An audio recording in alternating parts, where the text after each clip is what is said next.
reason I started animation was that I saw what you could do with it. If you were Rembrandt today, you wouldn't be able to resist animation. Instead of doing etchings, he'd be making stuff move, I would think. But it's a remarkable medium. You can do anything. And you can change it, you see. And if you're playing a chorus, if you're improvising on an instrument, you have to do it then, that's it. But with this stuff, you can just keep fixing it. You can improvise, you can plan it, you have total flexibility with animation. It's just that nobody has really, outside of the early Disneys and a few interesting, short-lived excitement, there's never, well, who knows? I'm just making one picture, but one big picture with all the stuff I know packed in like a triple-decker sandwich. It's just jammed. Imagine you're an animator. You have spent years mastering your craft and have become amazing at what you do. You strive to create your magnum opus, a project unlike any other. You start out very ambitiously, but slowly as the years fade and funds are scarce, things start to crumble. Eventually, your film is taken away and turned into a cheaper, commercial husk of what it once was. Your masterpiece, gone. This is the story of Richard Williams, a passion project, and lost media. But first, let's thank our sponsors for today. Crippling depression is something that affects millions of people, especially those who use the internet. It's almost impossible to get rid of, and is recommended by every single dank memer out there. Get your subscription for life with my 15% off code LOSTMEDIA at the checkout. Now back to your regularly scheduled video.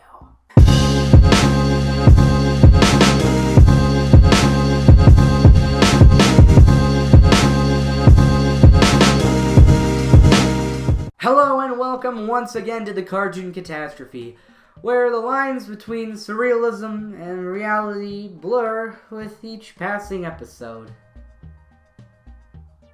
The Thief and the Cobbler has been a topic I've wanted to cover for months now. There's so much dense history, and there's such a mystery behind everything that went on. It's a great subject to talk about. And I know you're already like, oh, well, Rebel Taxi covered this in a video 2 years ago, Charlie. Huh? What about that? What about that? Well, while Rebel Taxi did already cover this, he barely scratched the surface on information available. I'm here to look in depth about everything that happened with the production of The Thief and the Cobbler. So sit back, relax, and enjoy this interesting animation mystery and everything that went wrong with it. Richard Williams is an animator from Toronto, Canada, born in 1933. He is most well known for directing the animation portions of the Disney film Who Framed Roger Rabbit. He has been an animator for over 50 years and wrote what is said to be one of the best books for animation yet, The Animator's Survival Kit. In my opinion at least, he is an unknown, for the most part, legend among the animation community. His presence might have been more well known had The Thief and the Cobbler come to fruition in his way at the right time. The Thief and the Cobbler was released in 1995 by Miramax Pictures. It follows the story of Tack, a lowly cobbler, as well as the thief, simply named The Thief. They accompany Princess Yum Yum, truly amazing character names, ladies and gentlemen, who must reclaim 3 golden balls that usually sit atop the highest minaret in the Golden City. They have been stolen by an unknown thief, and legend has it if the balls are taken off the minaret, the city would fall. Now, let's talk about what The Thief and the Cobbler originally was. Nasruddin was the original passion project of Richard Williams. It was a book series that he himself illustrated, and was written by Idris Shah.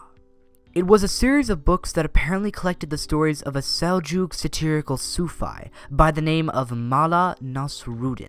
It was completely self-funded, and Williams had to work on any film or television job he could get to keep it going. In 1972, Williams had over 3 hours of footage completed. Sadly, he had a falling out with the Shah family, and left the project entirely. The Shaw family took ownership of the film, and only 5 minutes of the 3 hours are available to this day. Take this information with a grain of salt, or at least with a lot of skepticism, since this does come from an archive of the original wiki site when it was actually on a wiki site. I still wanted to include it though, since it was really interesting and is very vital to the whole creation and production of the movie. Williams had already struggled once to create a large but mostly independent film. What was he gonna do now? Williams had colleagues and friends help him in his London studio, with people such as Eric Goldberg and Art Babbitt aiding in its production. He was obsessive to the project, and fired and hired many different animators for absolute perfection. Many other investors would come and go through the years, but Williams was eventually able to find a silver lining in the dark clouds. After 20 years of painfully working on the film based upon the Arabian Nights stories, he had only 20 minutes to show for it. Thanks to the successfulness of Who Framed Roger Rabbit, he was able to secure a deal with Warner Brothers. There was a catch to all of this. The film needed to be completed at a certain deadline under the budget given.